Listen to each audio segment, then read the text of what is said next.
Bienvenidos nuevamente a la Biblioteca de Diomedes, como siempre en Esdrújula TV. Hoy nos vamos de viaje a una tierra de encuentro y choque de demasiadas civilizaciones quizás, Argelia. Detrás mío, una imagen fascinante. Tenemos detrás Tilisi, que es una meseta al sur de Argelia, cerca de la frontera de Libia, en la que se conservan algunas de las pinturas rupestres más antiguas que atestiguan un desierto del Sahara rotundamente distinto al que tenemos en nuestro mapa. Aquí tenemos pinturas de hipopótamos, de jirafas. Aquí se está hablando de otro ecosistema rotundamente distinto. Porque aquí, hace miles de años, había población humana que había llegado a niveles civilizatorios y que marcó su impronta en un ecosistema absolutamente distinto al que hoy vemos y que de algún modo nos habla de lo que son los cambios climáticos. Es en esta cultura donde algunos investigadores han sospechado que quizás realmente estuvo el mítico Jardín del Edén. Hay estudios antropológicos que van mostrando cómo fue en esos espacios donde había culturas chamánicas en el que la utilización de determinado tipo de sustancias alucinógenas permitió el desarrollo de cierta sensibilidad estética y artística miles de años antes que en otros lugares del planeta. Pero bien, Argelia de algún modo está sobre el mar Mediterráneo. Eso implica que ha sido un espacio signado por los más diversos procesos civilizatorios. Pensemos en la antigua Cartago, fundada por los fenicios. Si bien es cierto que la ciudad de Cartago estaría radicada donde hoy en día definimos a Túnez, su estado abarcaba el norte de lo que hoy definimos como Argelia. Los númidas, aliados de los romanos, estaban presentes en esa área. Pensemos por un instante qué hubiese pasado si el ejército de Aníbal hubiese tomado definitivamente Roma. Quizás nosotros estaríamos viendo el proceso civilizatorio de un modo radicalmente distinto, porque desde aquí fue que salieron los ejércitos cartagineses, que tuvieron en jaque de forma sistemática a lo largo de 3 guerras al Imperio Romano y que quizás fueron el gran desafío que ellos tuvieron para imponer su dominio sobre el mar Mediterráneo. Cuando el Imperio Romano se consolida en esta área, fue uno de los lugares donde se desarrolló la vida cultural con mayor esplendor. Pensemos tan solo que San Agustín, la ciudad de Dios, la patrística cristiana, tuvo lugar de desarrollo en estas tierras. Pensemos que en el proceso de caída del Imperio Romano es en esta área donde se desarrolla la expansión también bizantina. Por ende, esta zona fue profundamente cristiana durante siglos. Recién, con el proceso de la expansión del Islam, que fue extremadamente vertiginoso si uno lo piensa en términos militares, pero que fue lento en la imposición de su cultura, pensemos que recién bajo el califato omeya los musulmanes realmente se consolidaron aquí en ese expansionismo árabe. Es desde aquí que se genera la conquista de la España católica. Es desde aquí donde surgen las tribus, de algún modo bereberes, que fueron parte de las fuerzas de choque de recién conversos al Islam que invadieron España y que impusieron esa cultura durante al menos 700 años en la península ibérica. Pensemos, por otro lado, que fueron un crisol de diversas religiosidades. Hay una impronta tradicional judía muy definitoria en esta área. Claro que en el proceso de reconquista española, los propios reyes católicos hicieron incursiones contra las costas argelinas, tomando la propia ciudad de Argel, fortificándola y teniendo un dominio en el área relativamente firme durante algunas décadas, hasta que luego vuelve a caer en manos musulmanas. Pensemos, por otro lado, que en el proceso también a su vez de reconquista española y con las leyes religiosas de intolerancia, el edicto de intolerancia de los reyes católicos, gran parte de la población morisca que poblaba Andalucía, Granada, emigró hacia lo que hoy en día definimos como Marruecos y Argelia. Por ende, esta área tuvo un desarrollo civilizatorio increíblemente complejo. Pero fue en esta área donde, frente al creciente expansionismo europeo, se desarrolló una rara industria, la piratería. Las pequeñas naves que tenían su base en Argelia continuamente depredaban a los barcos europeos. Por ende, fue sistemática las operaciones punitivas de los europeos a estas costas. Tanto es así que pensemos que, por ejemplo, el auténtico autor de El Quijote estuvo preso en Argelia. Pensemos que fue aquí donde él conoció gran parte de la cultura de origen árabe que nutrió al Quijote de la Mancha. Parte de las mejores historias surgieron de ese extraño choque y simbiosis con las tradiciones de lo que habitualmente se define como el universo de las 1001 noches. Las 1001 noches tan solo remite el concepto de muchas noches, no estrictamente de 1001 noches aritméticas. Eran tan solo las tradiciones orales que los diversos pueblos beduinos, por ejemplo, se pasaban de oasis en oasis y que llegaban a las costas. Esas narraciones son parte del bagaje cultural desde el que se creó la literatura española. Esto lo digo para pensar cómo uno habitualmente piensa en categorías muy de blanco y negro y dicotómicas y tan solo de confrontación, cuando el proceso civilizatorio real es de diálogo entre gente muy distinta, pero que sueñan con universos muy parecidos. Este proceso de Argelia tiene un proceso de modificación radicalmente distinto a partir del nuevo expansionismo europeo en el siglo XIX. Si bien es cierto que Francia había llegado relativamente tarde al proceso de reparto mundial, que España y Portugal habían sido tan hábiles en dividirse gran parte del planeta,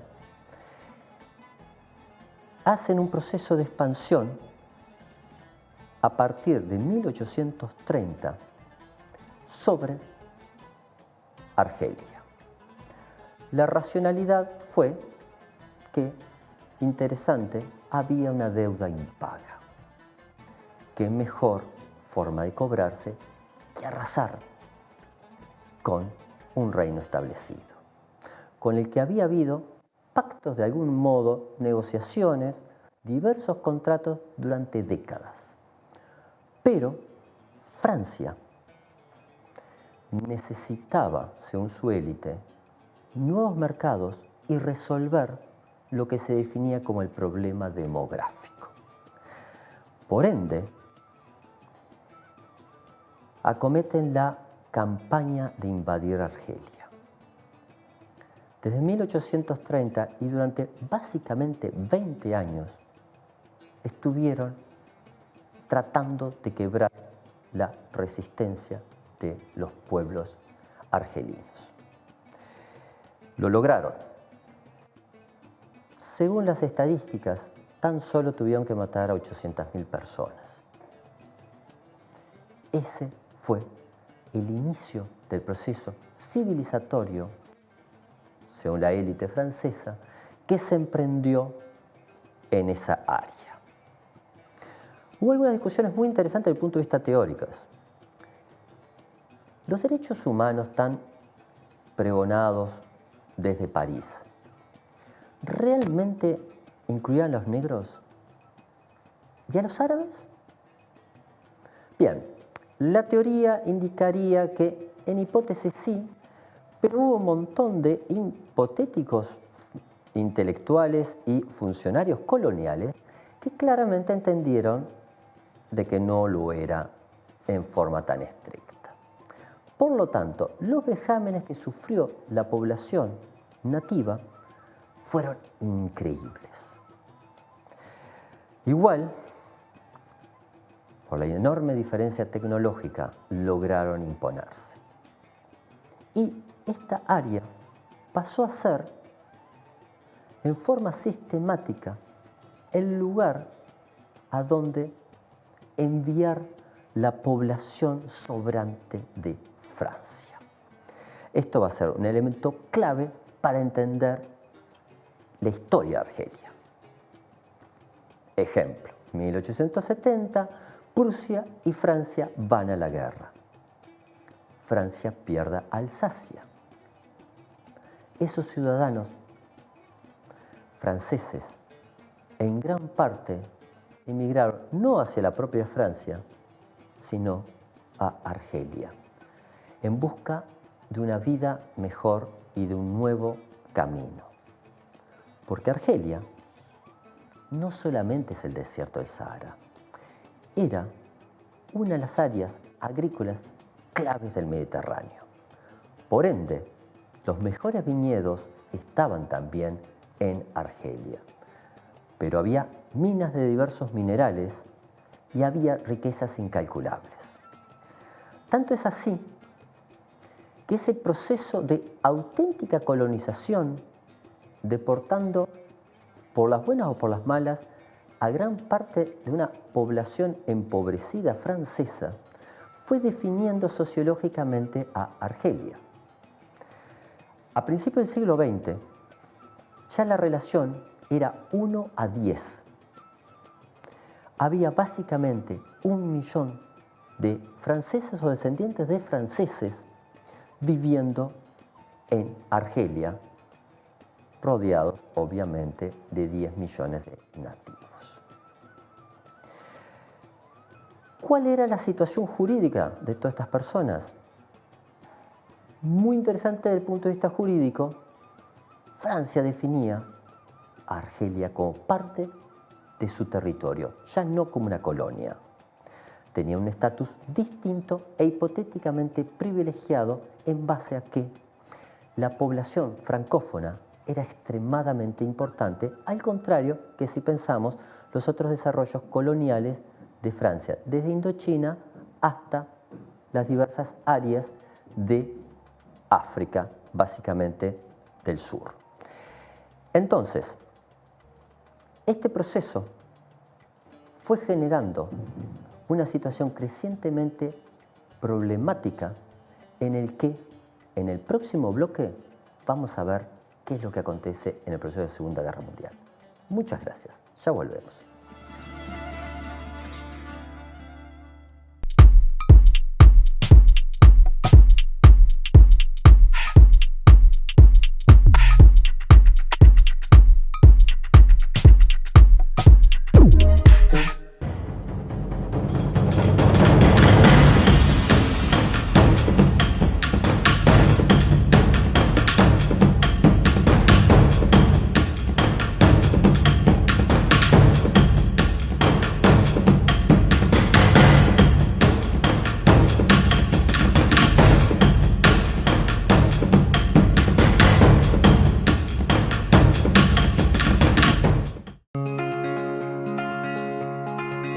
Es una responsabilidad compartida el manejo de los residuos.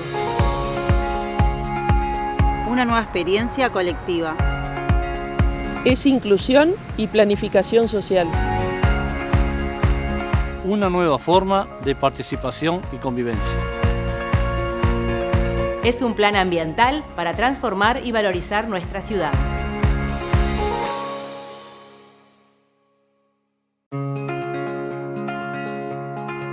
Cuando estés afuera disfrutando lo que más te gusta hacer, recordá guardar tus residuos. Cuidar el ambiente también depende de vos. Montevideo Más Verde. Intendencia de Montevideo. El Carnaval del Uruguay es un fenómeno único en el mundo y las mejores historias van a estar en Memorias del Tablado, pronto, en Esdrújula TV.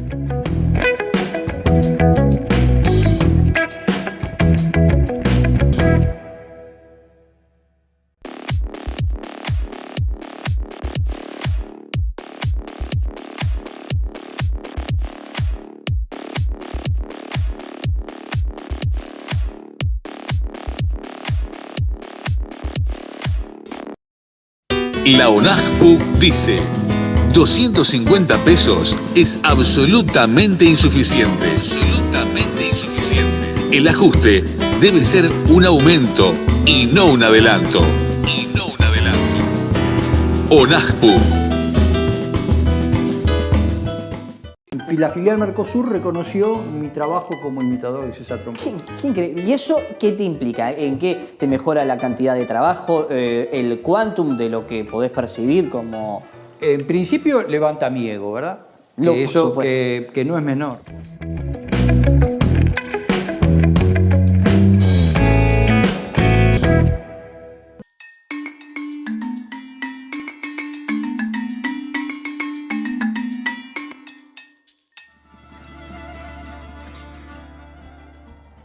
Si bien el desastre humano que implicó la Segunda Guerra Mundial terminó con Francia del lado de los vencedores, hubo una señal indiscutible. Los franceses podían ser derrotados. Charles de Gaulle,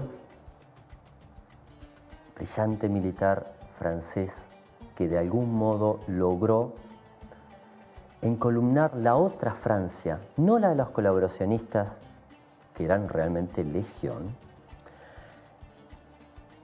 se acercó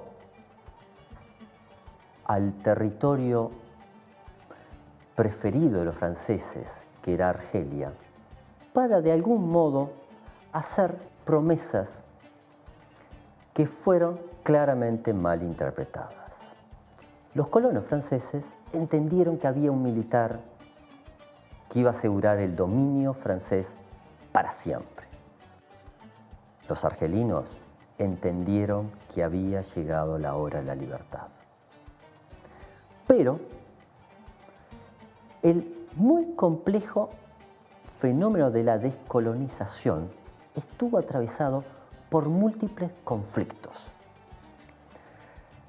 Uno es claramente el surgimiento de la Guerra Fría y la posición muchas veces ambivalente de Estados Unidos sobre ese tema. Por ejemplo, Francia dominaba desde la frontera de Libia hasta Marruecos. Ese territorio incluía el sitio donde se hace la conferencia de Rabat, en la que Roosevelt le asegura al rey, que de algún modo era casi una figura decorativa, de que la independencia de Marruecos iba a quedar asegurada. Ahora bien, miles de argelinos habían ido a combatir por la libertad de Francia. Habían, por ende, tenido formación militar. Apenas termina el proceso bélico, muchos de ellos son llevados a pelear a Indochina y están en Dien Bien Phu, peleando del lado de los franceses. Y ahí ven dos cosas. Uno, el ejército francés puede ser derrotado por un ejército de campesinos.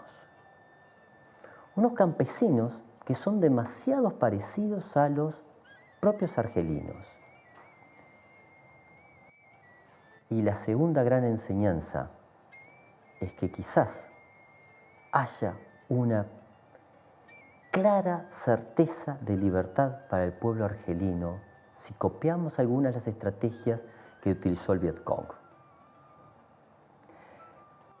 Ahora bien, Francia, de Gaulle, que tenía su propia bomba atómica y que no quería ni el paraguas militar de Estados Unidos atómico porque preferían su propio armamento y su propio ejército y su propio rol en el Consejo de Seguridad de las Naciones Unidas, consideró de que ya demasiada desgracia era perder Indochina. Podemos pensar en perder quizás Túnez y Marruecos. Nunca, jamás vamos a perder Argelia. Esta convicción de gran parte de las élites francesas, más el creciente descontento histórico de ese pueblo absolutamente explotado y humillado que eran los argelinos, eran un cóctel claramente explosivo. Pero había un ingrediente más. Ya habíamos hablado de que había 1 millón de ciudadanos franceses, muchos de ellos ya nacidos en Argelia, que consideraban que esa era su tierra. En toda la dinámica de discusión sobre algún estatus autonómico a la población, chocaron con la férrea oposición de los colonos franceses. Tanto es así que toda esta situación tan compleja está brillantemente relatada por 2 escritores occidentales. Uno de ellos es Jean Lartegui. Jean Lartegui, un combatiente del ejército francés, logró, como pocos escritores del siglo XX, entender la psicología del soldado colonial. ¿Qué significa esto? Tanto de los centuriones como de los pretorianos como de los mercenarios, él logra armar un friso para mostrar lo que había sido la lucha de Francia desde Indochina hasta Argelia, pero desde la perspectiva de los paracaidistas que estaban llevando una guerra que a todas luces estaba perdida de antemano, pero que esos paracaidistas consideraban, por su honor militar francés, que ellos no podían traicionar el mandato de la civilización cristiana que ellos encarnaban. Ellos sentían plenamente que su lucha era contra la barbarie y que era totalmente correcto emplear cualquier método bárbaro para aplastar a los hipotéticamente bárbaros. Un ejemplo rotundo de esto fue la matanza, la masacre de Sétif, que muchas veces se conoce bajo el nombre de la matanza de Constantina, que era el área de Argelia con el que se conocía esa provincia. Hay un levantamiento confuso de la población en el que se enarbola la bandera que luego va a ser la bandera de Argelia. Hay ciertos atentados hacia colonos franceses. Francia en ese año no tiene la suficiente cantidad de tropas localizadas en Argelia. ¿Cuál es la solución? Muy fácil y muy simple. ¿Cuántos aviones tenemos? ¿Cuántas bombas podemos tirar desde esos aviones sobre aldeas? ¿Cuántas aldeas podemos ametrallar desde el aire? La matanza se estima que llegó a 40.000 personas, ametralladas básicamente desde el aire. De esa forma, claramente se quebró el espíritu de rebeldía en ese año. Pensemos 8 de mayo de 1945. Recién hacía un mes que había finalizado la Segunda Guerra Mundial y Francia estaba masacrando poblaciones a este ritmo. Esas estrategias va a ser las que va a emplear el ejército francés cuando se retira a Indochina y asume que van a dar la lucha en Argelia. Ahora bien, paradójicamente, De Gaulle, que había sido el gran abanderado de mantenerse en Francia, que mantener el dominio francés en Argelia, comienza a vislumbrar, como estratega que era, que esa lucha estaba totalmente perdida. Y quizás fuese necesario hacer una hoja de ruta para salir de ahí. Se va a encontrar con la más férrea oposición, ya no solamente de los colonos, sino de esos militares que había descrito Jean Lartegui.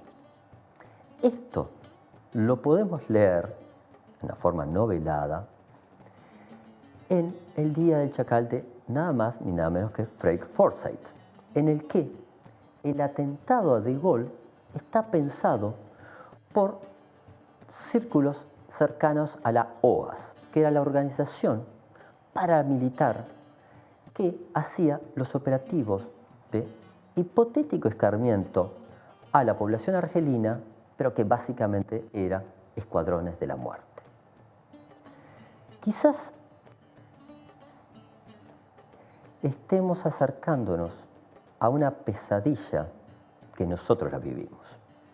Parte del programa de esta noche es para ver algunas relaciones no tan visibles con lo que se llamó la batalla de Argelia y la represión en el Cono Sur. Porque gran parte de lo que se llamó la doctrina de seguridad nacional estuvo sistemáticamente marcada e influenciada no solamente por el ejército norteamericano y la zona del Canal de Panamá, sino por los ideólogos franceses de la Academia Militar de cómo había que llevar a cabo las guerras de contrainsurgencia. El Plan Cóndor es tributario a estas masacres. Cuando en Argentina los capellanes militares le explicitaban a los militares que tirar a los detenidos vivos al Río de la Plata era un acto de misericordia cristiana, ese tipo de perversidades surgieron increíblemente décadas previas en este lugar. Hay una película emblemática que se filma 2 o 3 años después de la independencia de Argelia, que se llama La Batalla de Argel, en el que, en un ritmo casi de Dostoyevsky, podemos ver el proceso de transformación de un pequeñuelo argelino, delincuente de poca monta, que cosa curiosa, empieza a entender porque su vida es horrible. Y empieza a entender lo que significa el dominio colonial francés. Y la muerte de un guerrillero independentista lo define, y él también se va a incorporar al FLN, Frente de Liberación Nacional.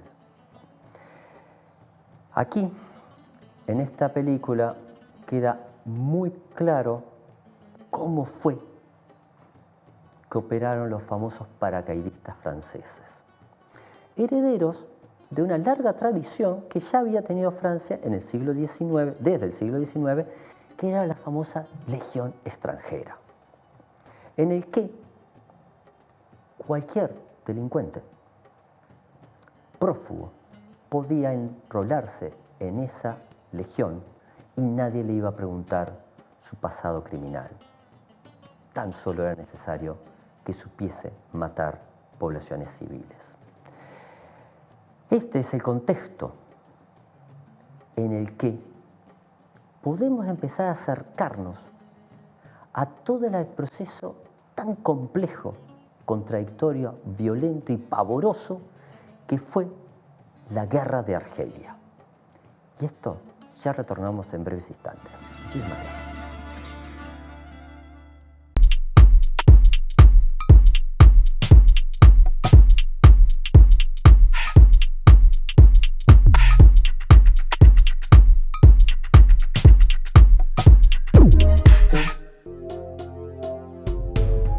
Existir Sociedad Anónima es el único importador oficial de repuestos Jack.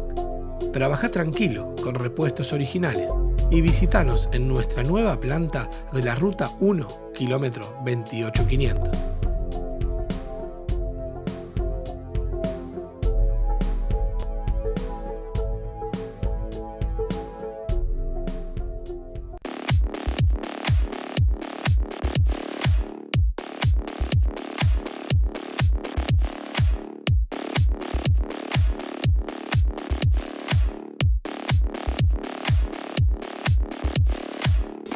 Nos damos cita en la Papoñita. Y la visita será exquisita. 18 minas, mismo en la esquina. A toda hora. La Papoñita. La ONAJPU dice: 250 pesos es absolutamente insuficiente. Absolutamente insuficiente. El ajuste debe ser un aumento y no un adelanto. ONAJPU. La filial Mercosur reconoció mi trabajo como imitador de César Troncoso. Qué increíble. ¿Y eso qué te implica? ¿En qué te mejora la cantidad de trabajo, el quantum de lo que podés percibir como...? En principio levanta mi ego, ¿verdad? No, que por eso supuesto. que no es menor.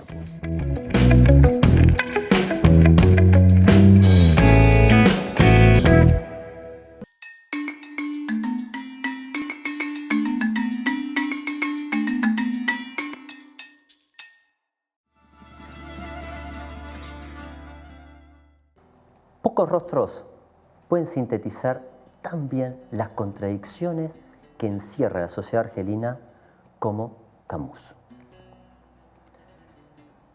De padres franceses, nacido en Argelia, como pocos logró sintetizar la otredad que significaba estar en un no lugar. Ser siempre el extranjero en una tierra marcada por la peste y siendo un rebelde. El tema clave es que los colonos franceses y sus hijos eran pieds noirs, o sea, pies negros, lo que implicaba un rotundo sentimiento de inferioridad que si no lo sentían, no te preocupes, la sociedad francesa se lo iba a hacer sentir claramente.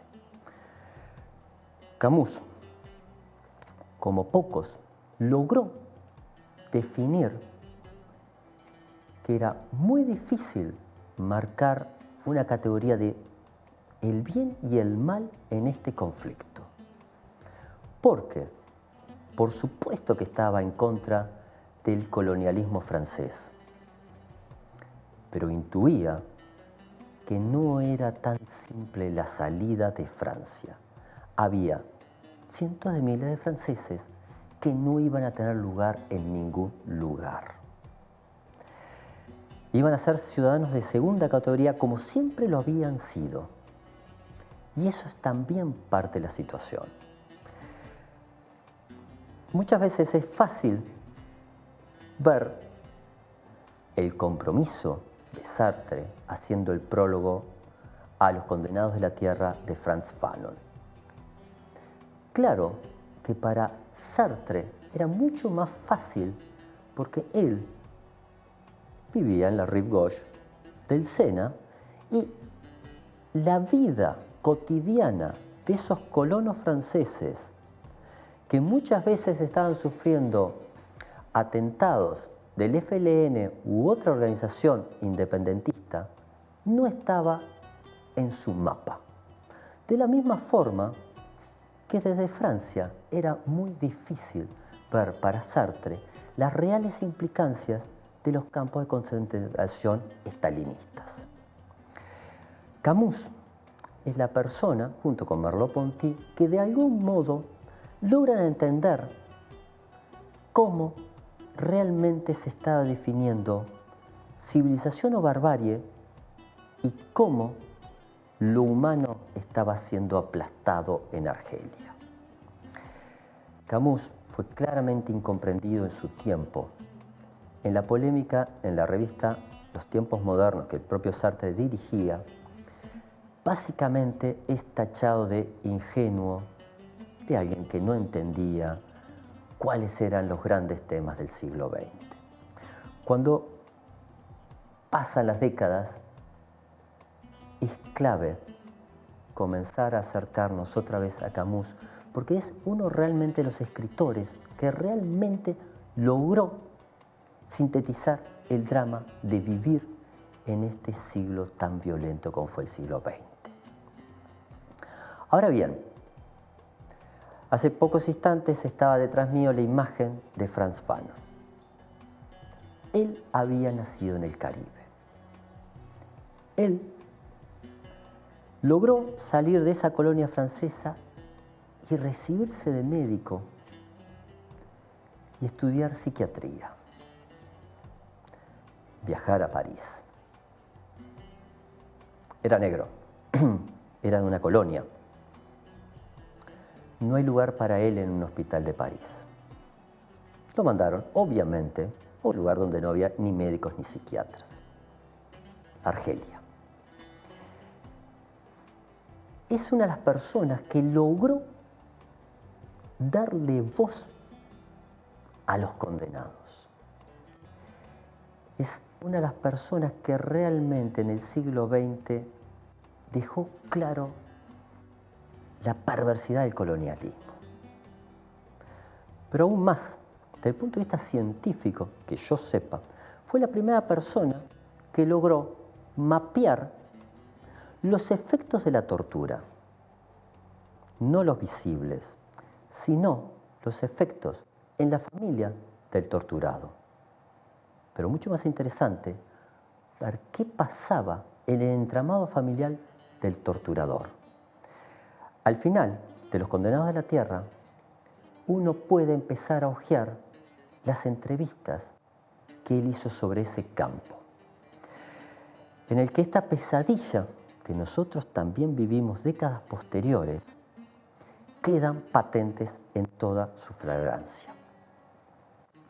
Ahora bien, Argelia estuvo 8 años peleando por su independencia. Hay algo que hay que aclarar como primer gran titular. No solamente fue una lucha entre el bien y el mal, estuvieron todos los grises. El FLN no vaciló en ejecutar a toda persona que le pareciera que era colaborador o simpatizante de los colonos. Por supuesto que también hicieron decenas de atentados terroristas. Por supuesto que la respuesta desde el Estado francés fue inconmensurablemente más atroz. Pero no podemos pasar este programa sin contar de que el Frente de Liberación Nacional tuvo gran parsimonia en eliminar a gran parte de sus competidores políticos que quizás eran demasiado semejantes a ellos, pero la lucha por el poder era la clave. Nombres como Ben Bella, por supuesto que están inscritos en el listado de héroes de algún modo del tercer mundo en la construcción de un mundo mejor. Eso es cierto.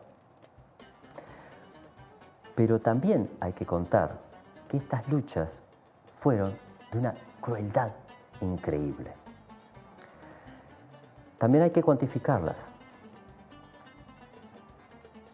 Las estimaciones de los franceses, habitualmente cautos y mesurados, evalúan que tan solo 500.000 de argelinos murieron a manos de sus tropas.